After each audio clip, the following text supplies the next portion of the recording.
yang ya sama dengan kita makhluk, karena makhluk itu ya muhdas, sesuatu yang baru, sebelumnya tidak ada kemudian menjadi ada. Dan memang Allah ciptakan kita dan semua apa yang kita kerjakan ya, sebagaimana kita sudah bahas pada pertemuan pekan lalu, Bapak Ibu dan jemaah sekalian.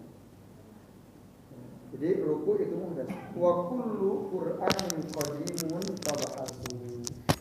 Dan setiap Al-Qur'an ya, setiap Quran itu qadim. Nah, ini yang Bapak Ibu dan jemaah sekalian yang diberi catatan oleh Syekh Ibnu Utsaimin rahimahullah. Jadi kalau menurut keterangan Syekh Ibnu Utsaimin ya, sebagaimana kemarin sudah kita singgung juga sebenarnya, bahwa Al-Qur'an qadim, kullu Qur'an qadim, itu kalau menurut keterangan dari Syekh Ibnu Utsaimin tidak demikian ya. Karena apa? Kalau kalam Allah qadim, tapi Qur'annya itu sendiri tidak qadim. Qur'annya itu tidak qadim. Nah, apa argumennya? Argumen Syekh Ibnu Utsaimin begini, Bapak Ibu. Misalnya ada ayat yang berbunyi di dalam surah Al-Maidah ayat 4. Bapak Ibu nanti bayangkan. Allah Ta'ala berfirman, yas'alunaka madza uhilla lahum. Mereka bertanya kepadamu apa yang dihalalkan bagi mereka. Kul, katakan ya Muhammad, uhilla lakumut thayyibat. Dihalalkan untuk kalian yang baik, baik. Kapan kejadian mereka bertanya kepada Rasul tentang apa yang dihalalkan bagi mereka? Kejadiannya kapan kira-kira? Di zaman Rasul kan? Sebelum Rasulullah Muhammad SAW diangkat jadi nabi, pertanyaan ini muncul atau belum? Berarti ayat yas'alunaka madza uhilla lahum ini qadim atau muhdas? Muhdas. Itu maksudnya. Kan kalam Allah itu qadim. Allah dari sejak dulu berbicara. Ya, sifat Allah adalah kalam. Tapi Qur'annya, nah, kalam Allah yang ada di dalam Al-Quran. Jadi bedakan ya Bapak Ibu. Kalam dalam arti Allah punya sifat berbicara itu qadim. Nah, sementara kalam Allah yang ada dalam Al-Quran, menurutnya Syekh Ibnu Utsaimin, idzan fahuwa muhdas. Jadi dia itu muhdas baru. Kenapa? Karena wallahu lam yatakallam bihadzal jawab qabla ayyas'alu. Karena Allah tidak berbicara dengan tadi ul uhilla lakumut thayyibat sebelum ditanya oleh mereka, sebelum Rasul ditanya. Bal ba'da an sa'alu. Baru itu muncul setelah ditanya, setelah mereka bertanya kepada Rasul sallallahu alaihi wasallam. Idzan fahuwa muhdas. Jadi ini baru. Wa hadzal Qur'an, dan ini Quran. Ini adalah Al-Qur'an. Nah, ini Bapak Ibu dan sekalian. Lalu bagaimana kalau Allah berfirman dalam surah Al-Waqiah ayat 77 sampai ayat 78? Innahu laqur'anun karim fi kitabim maknun. Nah, sesungguhnya dia ada Al-Qur'an yang mulia, ada di dalam kitab yang terpelihara. Bal huwa Qur'anun majid dalam surah Al-Buruj, fi lauhim mahfuz. Bahkan dia Al-Qur'an yang mulia, ada di dalam Lauhil Mahfuz. Atau juga dalam Al-Waqiah. Ya. Fi kitabim maknun la yamassuhu illal mutahharun. Al-Qur'an ada di dalam kitab yang terpelihara yaitu Lauhul Mahfuz, tidak bisa disentuh kecuali oleh makhluk yang disucikan oleh Allah Subhanahu wa taala. Nah, bukankah ini ya menunjukkan bahwa Allah telah mencatat Al-Qur'an di Lauhil Mahfuz qabla an yatakallama bih, sebelum Allah berbicara dengan ini. Wa qabla an yunzilahu ala Muhammadin sallallahu alaihi wasallam. Bahkan sebelum Allah turunkan kepada Nabi Muhammad SAW. Nah, ini pertanyaan penting juga ini. Gimana coba jawaban saya Ibnu Utsaimin ya? Kan Quran itu turun ya. Kalau Bapak Ibu kita baca dalam surah Al-Qadar kan, inna anzalnahu fi Lailatul Qadar. Kapan Lailatul Qadar itu? Fi asril awakhir min syahr Ramadan. Di 10 hari terakhir bulan Ramadan. Dalam surah Al-Baqarah Ada ayat syahrul ramadhan alladzi unzila fihil Qur'an hudan linnas wa bayyinatin minal huda. Tabrakan enggak nih? Enggak ya? Allah katakan dalam surah Al-Baqarah, bulan Ramadan adalah bulan di mana diturunkan Al-Qur'an sebagai petunjuk bagi manusia.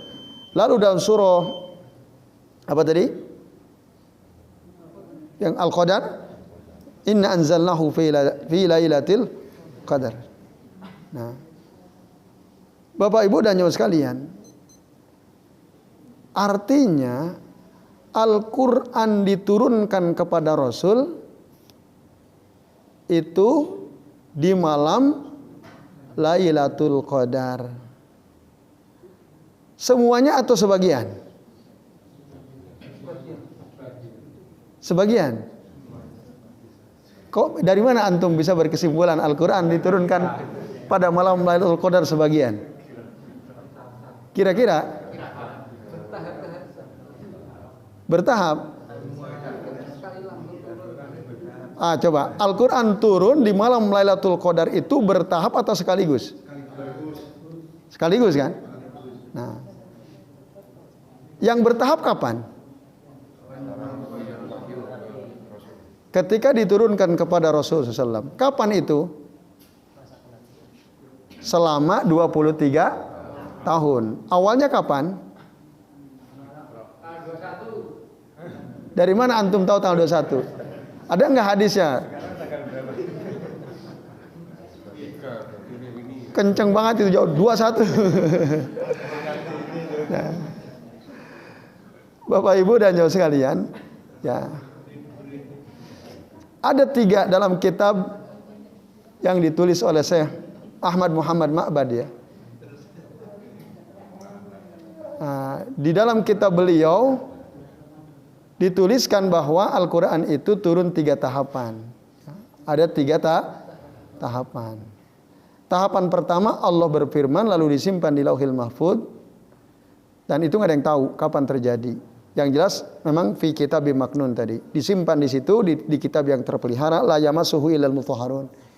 Lalu tahapan kedua Allah turunkan fi lailatul qadar. Ini tahapan kedua. Dia dari mana?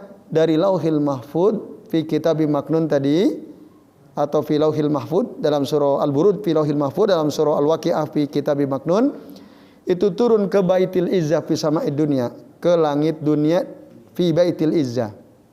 Fi Baitil Izzah, di tempat kemuliaan adanya di langit dunia. Nah, itu turun min Lauhil Mahfudz ila Baitil Izzah fi Lailatul Qadar. Jumlah ya satu jumlatan wahidah, yang sekaligus turun. Menurut keterangan dari kitab Nafahat min Ulumil Quran karya Syekh Muhammad Ahmad Ma'bad rahimahullah. Jumlatan wahidah. Baru nanti turun kepada Nabi Shallallahu Alaihi Wasallam. Nah, selama salasa wa isrina sana ya, 23 tahun awalnya fitarih qala ba'du al-mu'arrikhin ya. Menurut sebagian ahli sejarah, pertama kali diturunkan kepada Rasul itu fi at-tarikh as-sabi asar min syahri Ramadan, di tanggal 17 bulan Ramadan. Makanya tanggal 17 Ramadan dikenal dengan malam nuzulul Quran. Tapi itu sebagian ahli sejarah ya, waktu Rasul di Gua Hiro itu berkholwat, itu menurut para ahli sejarah kira-kira itu terjadi tanggal 17 Ramadan. Maka itu kemudian dianggap sebagai malam nuzulul Quran. Nah, ini pertanyaan penting. Bukankah Quran sudah ada dulu kan di Lauhil Mahfudz? Berarti kata-kata yas'aluna kamada uhilla lahum kul uhilla lakum thayyibat itu sudah ada apa belum? Nah, kan gitu jawabannya berarti kan? Karena sudah ada dulu di Lauhil Mahfudz, turun ke Baitil Izzah itu sudah ada. Baru secara bertahap turun kepada Nabi Shallallahu Alaihi Wasallam. Apa jawaban saya Ibnu Al-Utsaimin? Ini pertanyaannya sangat kuat, sangat berdasar, ya kan? Dalilnya jelas sekali. Lalu apa al-jawabin Syekh Ibnu Al-Utsaimin rahimahullah? Beliau mengatakan Ayat-ayat tadi la tadullu ala annahu maktubun fil lauhil mahfud, itu ayat-ayat tadi tidak menunjukkan bahwasanya Quran tertulis di Lauhil Mahfud. Itu qad yakunu al murad, jadi bisa jadi maksudnya, nah bizalika dengan itu, zikruhu wa tahaddusu anhu wa sya'nuhu wa akibatuh. Nah, penyebutannya, pembahasannya dan akhirnya gitu ya, ada di Lauhil Mahfud.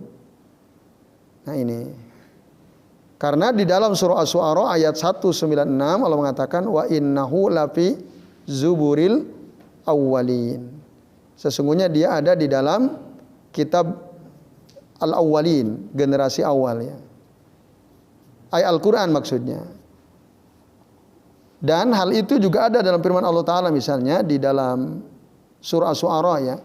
Wa innahu latanzilu rabbil alamin nazzala bihi ruhul amin ala qalbika litakuna minal munzirin bilisanin arabiyyin mubin. Nah, wa innahu lafi zuburil awwalin. Nah, jadi sesungguhnya Al-Quran itu merupakan sesuatu yang diturunkan dari Rabb pemelihara seluruh alam, yang turun bersama Ruh Al-Amin, malaikat Jibril, ala qalbika, kepada hatimu Muhammad, litakuna minal munzirin, supaya kamu menjadi orang yang memberikan peringatan bilisanin arabiyyin mubin, dengan bahasa Arab yang jelas. Wa innahu lafi zuburil awwalin. Nah, sesungguhnya Al-Quran itu ada fi zuburil awwalin, di kitab-kitab lalu ya. Nah, artinya apa? Kata la innahu wa innahu, coba deh Bapak Ibu buka surah Asy-Syu'ara ayat 196 ya. Coba perhatikan. Asy-Syu'ara ayat berapa? 196. Coba Bapak Ibu buka.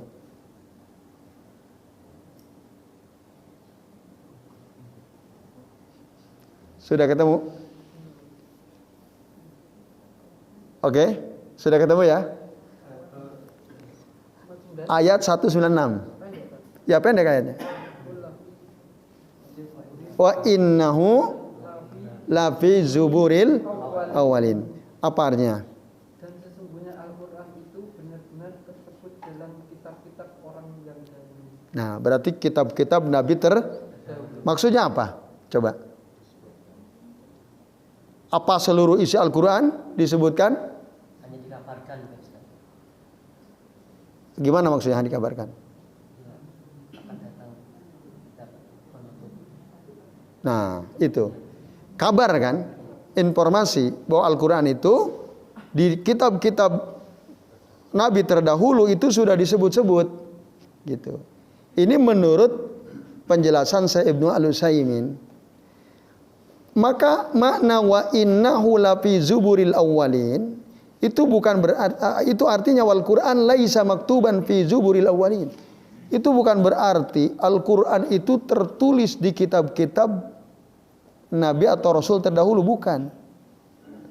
Tapi apa? Bal huwa mutahaddatsun anhu.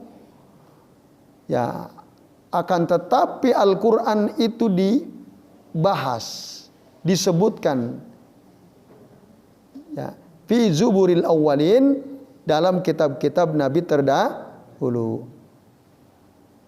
Paham maksudnya enggak? Bukan berarti seluruh isi Al-Quran disebut dalam kitab Taurat, dalam kitab Zabur, dalam kitab Injil, enggak. Tapi udah disebut, udah disinggung gitu Al-Quran. Maka begitulah juga makna innahu laqur'anun karim fi kitabim maknun. Kan ada fi kitabim maknun. Sesungguhnya Al-Quran itu ya, sesungguhnya Al-Quran itu mulia. Innahu laqur'anun karim fi kitabim maknun. Kan sama, fi zuburil awwalin.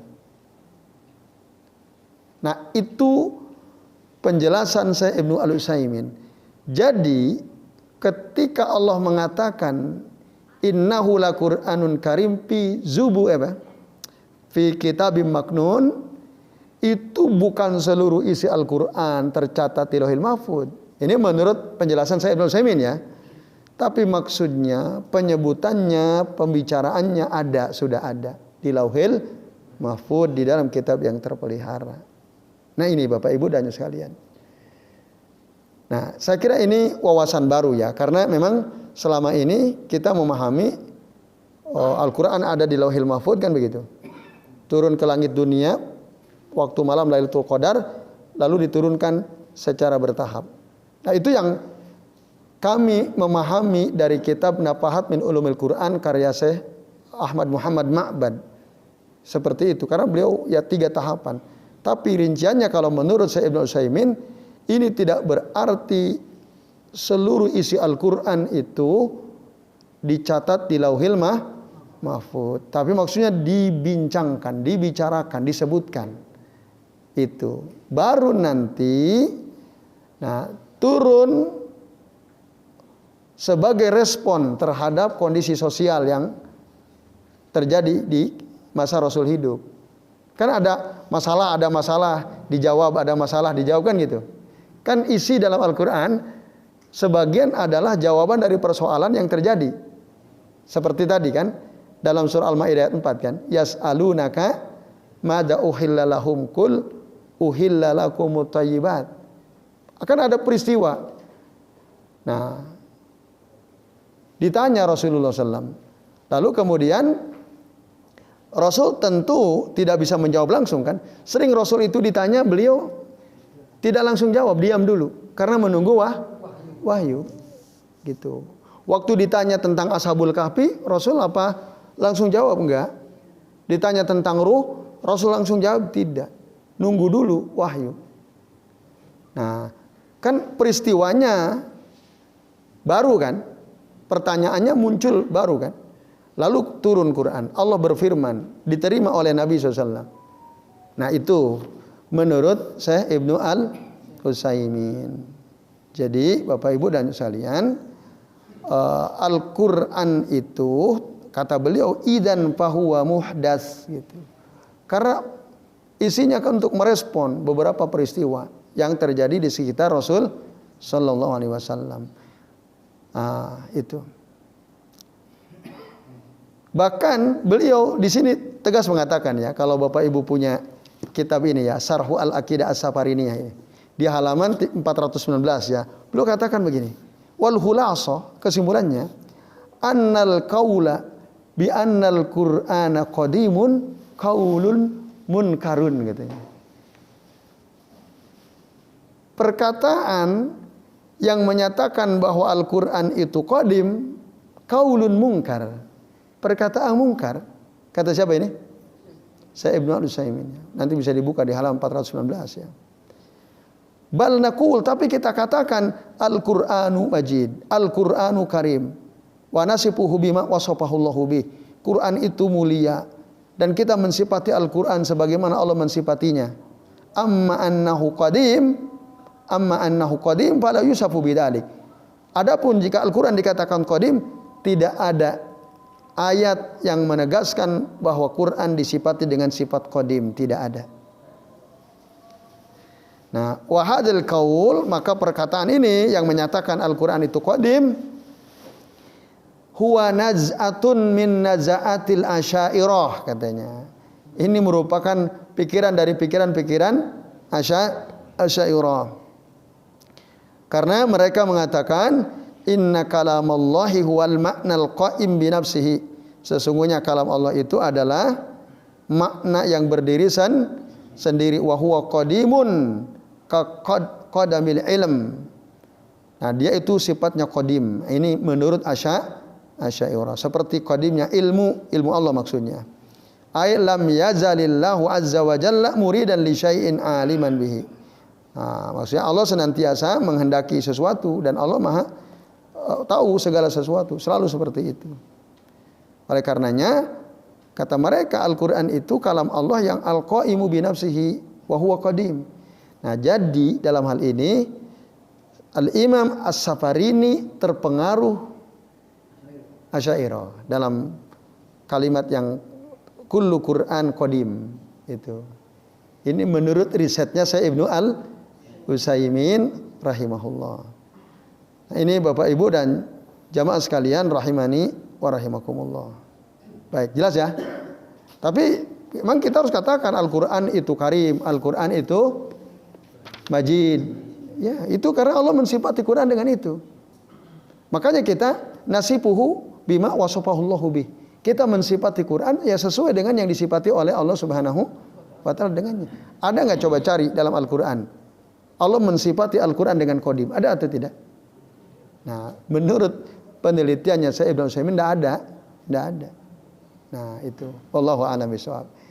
Ya, baik Bapak Ibu dan jamaah sekalian rahimani wa rahimakumullah. Ini udah Isya ya. Kita Isya dulu, nanti insyaallah kita lanjutkan lagi.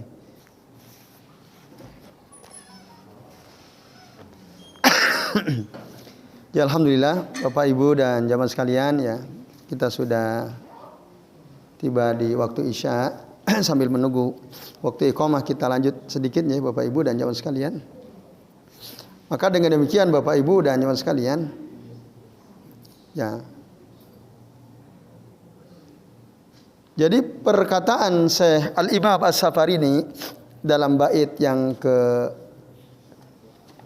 99 atau dari 98 sampai 100 ini ya. Fihi nazar min wajhain. Jadi ada dua hal yang perlu dikaji ya dari dua sisi. Al-awwal yang pertama, inna imanana minhu ma laysa bimakhluk. Sesungguhnya iman kita diantaranya ada yang bukan makhluk. Nah ini satu, ini perlu dikaji. Kalau menurut saya Ibnu Utsaimin, anna imanana kullahu makhluk, bahwa iman kita semuanya makhluk. Lianna imanana min sifatina, karena iman kita itu dari sifat kita. Wa nahnu makhlukun pasifatuna makhlukun. Gitu. Jadi iman kita ini makhluk. Enggak pas jika dikatakan bahwa iman kita ada yang bukan makhluk. Gitu kan? Argumen dari Al-Imam As-Safarini, kenapa iman disebut ada yang bukan makhluk? Karena iman itu di dalamnya kan ada amalan. Ya kan? Kan al-a'malu bil arkan bil jawarih kan? Dan di antara amal itu ada sholat. Dan di dalam sholat itu ada bacaan Al-Quran. Nah, itu argumennya. Maka berarti ya iman kita yang berupa sholat yang di dalam ada bacaan Al-Quran itu bukan makhluk. Itu argumennya Al-Imam As-Safarini. Tapi saya Ibnu Utsaimin enggak. Beda antara iman dengan yang kita imani. Iman kita itu ya sifat kita. Makanya ada sifat orang mukmin, ada sifat orang kafir kan. Iman itu ya sifat. Semua apa yang kita lakukan juga kita baca Al-Quran. Waktu kita baca Al-Quran itu makhluk bukan? Makhluk, keluar dari lisan kita. Tapi apa yang kita imani yaitu Al-Quran, nah itu baru bukan makhluk. Jadi bedakan antara iman dan wa ma nu'minu bih, dan apa yang kita imani. Nah itu sehingga kesimpulannya saya Ibnu Utsaimin memberikan kritik ya, pandangan bahwa kurang pas kalau dibilang iman itu diantaranya ada yang bukan makhluk. Nah itu yang pas itu iman kita makhluk, tapi apa yang kita imani ada yang bukan Paham sampai di sini? Paham ya? Jelas ya? Itu harus dibedakan. Itu satu. Catatan kedua, bahwa pernyataan Al-Imam As-Safarini bi annal Qur'ana qadim, Al-Qur'an itu qadim, was-shawab annahu laisa biqadim. Tadi kita sudah bahas. Al-Qur'an itu bukan qadim. Kenapa? Fa innallaha yatakallamu bihi hina inzalih. Karena Allah berbicara dengan Quran itu saat Allah turunkan Quran. Saat Allah turunkan Al-Quran. Nah, untuk apa? Di antaranya untuk merespon situasi yang dihadapi oleh Rasul sallallahu alaihi wasallam. Jadi, Quran itu laisa biqadim. Nah, ini hati-hati Bapak Ibu dan sekalian. Ya. Tapi Al-Quran kalamullah memang. Dan kalamullah itu qadim. Tapi apakah Al-Quran qadim? Bingung nggak kalau ditanya gitu? Al-Quran itu kalamullah. Ya. Al-Quran itu bagian daripada kalam Allah. Bagian daripada kalam Allah. Apakah semua kalam Allah itu Al-Quran? Ayo, jawabannya apa kira-kira? Tidak. Banyak kalam Allah yang itu bukan Quran. Hadis-hadis yang disampaikan Rasul itu kalam Allah bukan? Iya kan, wahyu. Al-Quran bukan? Bukan. Hadisnya bukan.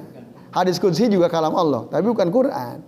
Jadi Al-Quran itu bagian dari kalam Allah, bagian daripada kalam Allah. Sifat kalam Allah itu qadim. Gitu. Tapi kita katakan Al-Quran sebagai kalam Allah bukan Al-Quran sebagai kalam Allah bukan makhluk. Karena kalam Allah itu min sifatillahi azza wa jalla, dan sifat Allah itu bukan makhluk. Itu Bapak Ibu. Tapi kalau dikatakan Al-Quran itu qadim, tidak, annahu laisa biqadim. Gitu. Tapi kalau Allah punya sifat kalam baru itu qadim. Baik Bapak Ibu, sampai di sini clear ya. Nah, oleh karenanya yang bagi lana fil aqidati alla nastauhisa wala natahayyaba min syai'in dalla alaihi alkitab wa sunnah. Sudah seharusnya bagi kita dalam masalah akidah ini, dalam masalah akidah nih, enggak usah takut-takut mengatakan sesuatu kalau itu ada petunjuknya dalam Al-Quran dan Sunnah. Enggak usah khawatir. Coba, ini perbincangan ini kan jarang dibahas kan? Ya atau tidak? Pernah nggak kita ngobrol-ngobrol bicara soal seperti ini? Mungkin takut. Ini kalau jelas petunjuknya, la nastauhisa wala natahayyab min syai'in dalla alaihi alkitab wa sunnah. Kalau memang jelas petunjuknya Al-Quran dan Sunnah, kita tidak usah takut. Nah itu. Nah, jadi begitu Bapak sekalian. Jangan sampai karena kita sudah ada bawaan keyakinan gitu, padahal salah keyakinan kita ini, kemudian kita takut merubahnya. Sementara ini pernah nggak berpikir Al-Quran itu qadim? Mungkin belum nyampe juga pikiran kita ya. Kayaknya belum nyampe ya. Nggak pernah punya pikiran Al-Quran qadim kan? Iya. Tapi kalau Quran itu kalam Allah, insya Allah ya kita sudah paham itu. Tapi kalau disifati Quran itu qadim, ya ada ulama yang mengatakan seperti itu. Di antaranya Al-Imam As-Safarini. Tapi di Syekh Ibnu Utsaimin beliau berani memberikan catatan karena ya kita nggak usah takut gitu, nggak boleh takut berbicara tentang sesuatu yang memang ada petunjuknya dalam Al-Quran dan dalam Sunnah. Tapi Al-Imam As-Safarini tetap beliau membuka ruang tadi, bahas, perlu dibahas ini. Kan ini ada ruang. Kita udah bahas kemarin, membahas itu, berdiskusi itu tujuannya apa? Untuk mencari kebenaran. Gitu. Bukan membela keyakinan yang selama ini sudah kita yakini, bukan. Membenarkan yang selama ini kita yakini. Nah, ini akan ada ruang sebenarnya oleh Al-Imam As-Safarini, diskusikan, dibahas. Nah, ini adalah satu pernyataan bijaksana tentu saja dari beliau Al-Imam As-Safarini ya. Dibahas. Nah, cuman mungkin tentu kalau kita nggak ngaji bab seperti ini, kita nggak akan bahas kan? Akan terbahas nggak kayak gini nih? Enggak, kalau kita nggak ngaji bab seperti ini, nggak terbahas ini. Nah, maka dengan kita mempelajari kitab seperti ini pentingnya, kita jadi paham. Karena mungkin suatu saat bisa saja kita ketemu dengan orang-orang yang membahas masalah seperti ini. Nah, ilmunya kan udah nyampe ini sekarang. Jadi Bapak Ibu, kalau ada orang mengatakan Al-Quran itu qadim atau enggak? Nah, kan masih ada yang bilang qadim juga kan? Nah, Al-Quran itu kalam Allah atau bukan? Kalam Allah itu qadim atau tidak? Al-Quran qadim atau tidak? Nah, ini kan. Nah, ini pertanyaan jebakan kan?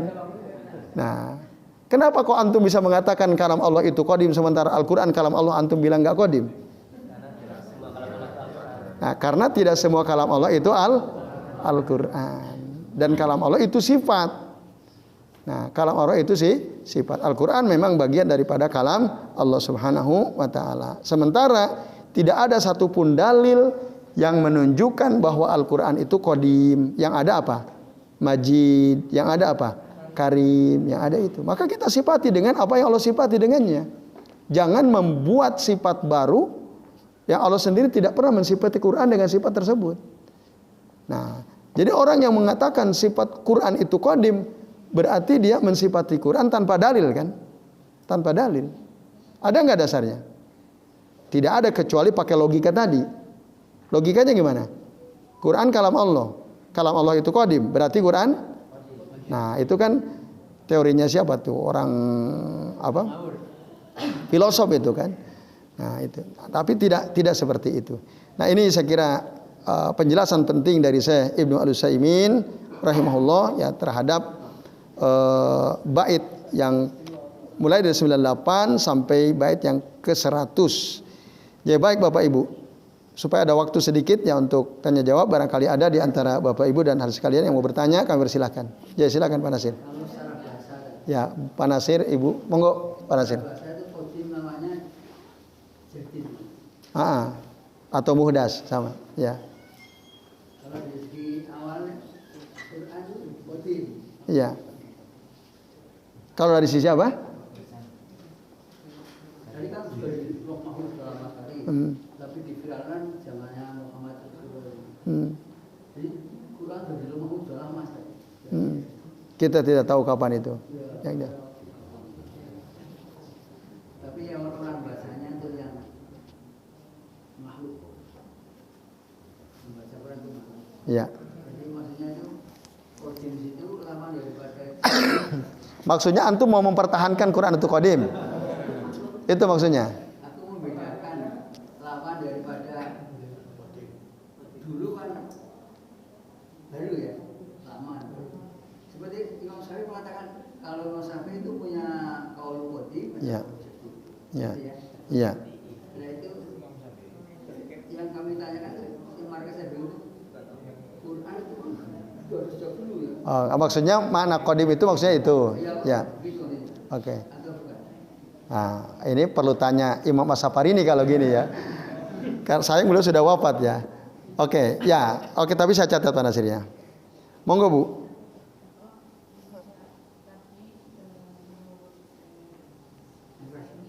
Saya Ibnu Al-Utsaimin ya.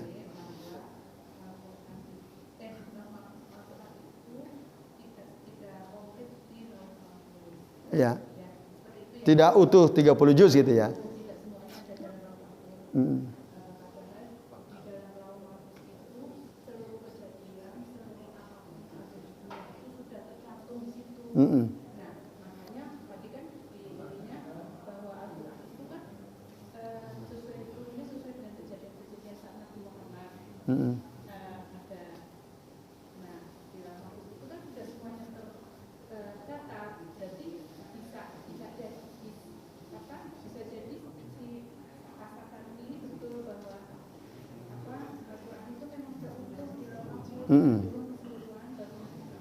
Turun ke Rasul SAW. Ya.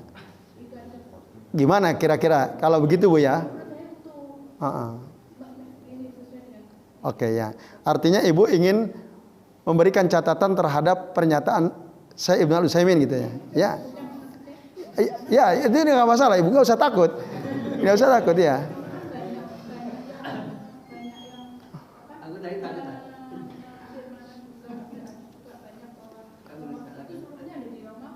Iya. Semua sudah kering ya, sudah diangkat pena, betul. Iya. Oke, baik. Jadi kesimpulan Ibu, ini pertanyaan atau ini pertanyaan atau Ibu ingin memberikan pandangan bahwa Al-Imam As-Safarini ini Ibu cenderung itu lebih kuat gitu ya. Daripada pernyataan saya Ibnu Al-Utsaimin. Kira-kira begitulah bahasa gampangnya ya. Oke. Ya, siap Bu Dewi. Baik, terima kasih Pak Nasir, Bu Dewi ya. Pertama Pak Nasir, memang betul makna qadim itu ya lawan kata daripada jadid ya. Gitu qadim. Tapi kalau dinisbatkan kepada Allah, qadim itu bukan qadim seperti yang kita nisbatkan kepada makhluk gitu ya. Kan ini soal penisbatan. Quran kan dinisbatkan kepada Allah Subhanahu wa taala, kalam Allah kan. Nah, kalau qadim yang dinisbatkan kepada makhluk memang tetap ada awalan kan. Kayak tadi antum memberi contoh kaul qadim, kaul jadid kan, Imam Asy-Syafi'i. Itu jelas sebelum beliau bicara fatwa yang lama qadim kan beliau nggak ngomong itu kan, ngomong masih kecil, tumbuh dulu, belajar dulu jadi ulama baru berfatwa. Setelah itu itu waktu di Irak terus pindah ke Baghdad gitu ya, ke Mesir ya. Saya lupa di Mesir dulu, kalau qadim itu di Mesir atau di Baghdad. Yang jelas beliau pindah tempat, lalu beliau meralat fatwa-fatwa lamanya yang disebut kaul qadim dengan kaul jadid. Nah, itu qadim disandarkan pada makhlukan kepada Al-Imam Asy-Syafi'i. Ya ini ya beda, tidak sama dengan kata qadim yang dinisbatkan kepada Allah Subhanahu wa taala. Jadi kalau antum lalu ingin mengatakan mungkin yang dimaksud Al-Imam As-Safari ini maksudnya itulah kira-kira gitu ya. Kalau kita lihat konteksnya sih nampaknya bukan seperti itu. Karena konteksnya kan beliau bicara Quran.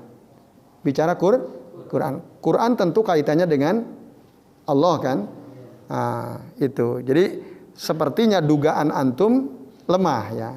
Kalau lihat konteks yang dibahas oleh takut apa antum? Oh, ya. Tapi tadi, ya intinya yang saya tangkap dari apa yang antum sampaikan bahwa kata qadim yang antum maksud ya ada benarnya jika dikaitkan dengan makhluk ya. Tapi kalau dikaitkan, masalahnya Al-Imam As-Safari ini di sini tidak bicara kaitannya dengan makhluk, tapi dengan Allah kan, Quran. Itu Pak Nasir. Jadi dugaan antum agak lemah ya dari ini kalau kita lihat konteksnya ya, siyak kalamnya. Baik. Nah, ini yang agak berat Budawi ini ya. Iya, bahkan ada kan hadis Nabi, innallaha qaddara maqadir al-khalaiqi bi khamsina alfasanatin qabla an yakhluqas samawati wal ardo. Sesungguhnya Allah sudah menetapkan takdir setiap makhluk itu 50.000 tahun sebelum Allah ciptakan langit dan bumi. Itu artinya berarti Rasul akan ditanya tentang madza uhillalana tadi ya. Dalam surah apa tadi? Yas'alunaka madza uhillalahum itu ya. Engkau akan ditanya apa yang dihalalkan bagi mereka. Berarti ini kan suatu ketetapan kan. Pasti nanti akan ada yang bertanya begitu kan gitu. Ya enggak?